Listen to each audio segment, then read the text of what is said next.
Now, the Savannah Regional Police Command has arrested the chief of Kafaba in the East Gonja municipality of the Savannah region. Zakaria Yahaya was arrested for his alleged roles leading to the murder of a 90-year-old Mama Ekia Demete, who was accused of witchcraft. The Savannah Regional Police Commander Enokeduchum Bediako confirmed the arrest to JoyNews.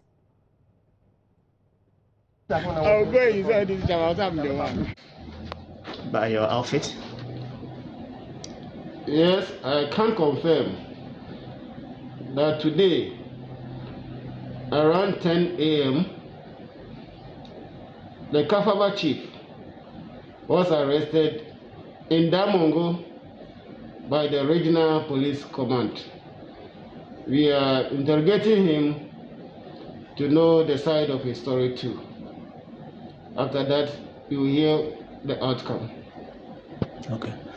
We are hearing rumors from his side that the confusion in Kafaba was triggered based on the burning of a political party pavilion, where the people went and brought the lady to come and try and identify the perpetrators, leading to this woman coming out, and then all the whole thing started. Yeah, that's the information we have also got. So once we are doing interrogation, you will know the true fact of the case from the people that you arrest. Okay. So apart from him, have there been any arrests in the community or anywhere? Apart from him, no arrests have been made. And with the arrest of the chief, I know he will assist police for us to get the other suspects. Okay. So what is how is the environment as we speak now at Kafaba and Salaga? Your men are on the ground. What are they telling you in terms of? Yeah, I know Kafaba is now a deserted place. Most of the people have relocated, but they can run, but they cannot hide. Okay. Well, President Akufo-Addo has been condemning the gruesome murder of the 90-year-old woman. She was tortured to death because the people there said she was a witch. She was tortured also in broad daylight in that area, Kafaba, by a priestess and some women in the East Gonja municipality of that same region. President Akufo-Addo described the act as barbaric, unfortunate, and urged the security agencies to quickly deliver justice. Our great contribution also to the Agri-Identity Foundation to express my own revulsion at the awful tragic act that has occurred in this region. It is vital, as the regional minister said, that it should not happen again, and we should all work together to ensure that never again do such acts disfigure the face of our nation. I hope that the quick response of the police will lead to the rapid administration of justice in this unfortunate matter. President Akufo-Addo there. Well, several organizations have also condemned the killing of the Kuadente, and there have also been calls for their swift arrest of perpetrators. Amnesty International Ghana is one of those organizations which has been meeting the family of the deceased and people, as well as the chief of Kafaba. Country Director of Amnesty International, Robert Amafo, is joining me via Zoom. Hi, Robert. It's been a while. Yes, it's been a while. Hope you're doing very well. I'm blessed. I hope you are too. Now, you've been talking to the family members of the Kuadente. What did they tell you? First of all, they expressed sorrow and pain because we attended the funeral. I mean, the ADA, what they call the 3 days after burial funeral in their culture. So we were there to be part of the family's process. And we joined them, we interviewed them on what they think, and also we spoke to other chiefs. Apart from the Kafaba chief, we spoke to other chiefs, and we spoke to the women and the youth in the community. And we also engaged with the police command in that area, both the divisional and the district commander. And the family were sad, and what they were asking for were just two things they asked us to do. One, they said they are very happy that we came because we are the first institution apart from they reporting to the police that from Accra, we are the first institution that have come to them to be with them and also share in their pain.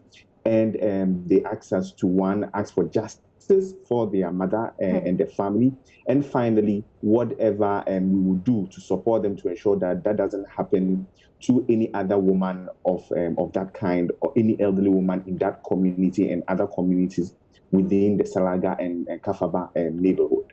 That would be an amazing thing to happen.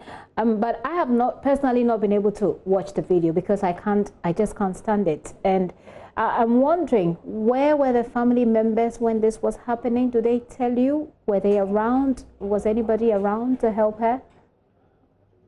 Yes, so what happened was that, according to the story we heard from the elderly son of Ekwa Dente, he said they have built a 2-bedroom house in the community for them, because that's where they come from. As we may have it, all the children have left the community to bigger towns to go and work.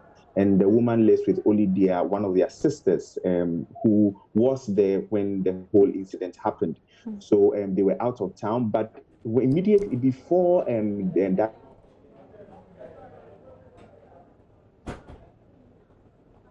Okay, Robert had mentioned to the family.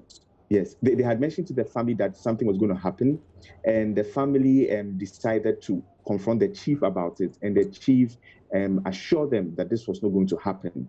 So they left with the idea that the chief was in control and this was not going to happen to their mother. So for them, the reason why they left their mother in the care of their sister alone, even though they were informed before that there's a tendency that their mother will be branded witch and tortured, as 16 other women were tortured, and they thought that the chief was going to take control of the process. An issue of trust, and well, I guess I wouldn't have left, but that, of course, we're not the same people. Hang on for me, Robert. Let me bring in our correspondent, Mr. Nonya, Isaac Nonya, who has also been following up for us. Isaac, you've been following up on this particular story. I want to find out, have you heard what actually happened before they were branded, or this 17 women were branded witches and Ekwa Dente killed? What happened, really? Well, we did not know the exact details that accompanies the branding. But if you listen to the initial statement they issued, was that these women were suspected to be witches. And for that matter, one that suspicion has come is not come in vain. There was some kind of spiritual revelation that indicated that they possessed such spirit and they were not using it for any good thing. So it was for them to take the law into their hand by branding these women. But mostly, when you look at the victims, they're always females. Females are always in their late 30s and 40s going. Isaac. And why? Yes. Okay, so usually what happens, and these are stories that we've told before, will be that someone may have died, or someone may have, been sick, or someone will say, I had a dream and I saw so-and-so trying to kill me. And then the whatever priestess or priest will perform whatever rituals there are, and then they'll brand them witches. Are you picking any information whether any of these happened at all? Yes, you hit the nail right on the head by spelling out those norms. It doesn't just happen for nothing. Some happen or occur based on one relationship with the other within the same environment or house or community. If somebody has problem with you, if he or she is not feeling well within the period that you have a disagreement, he or she can easily accuse you, especially when you are old, the victim is old. Secondly, when the victim goes around the area and lives, and then a child or somebody easily falls ill, you, the one who come around, you will be a suspect.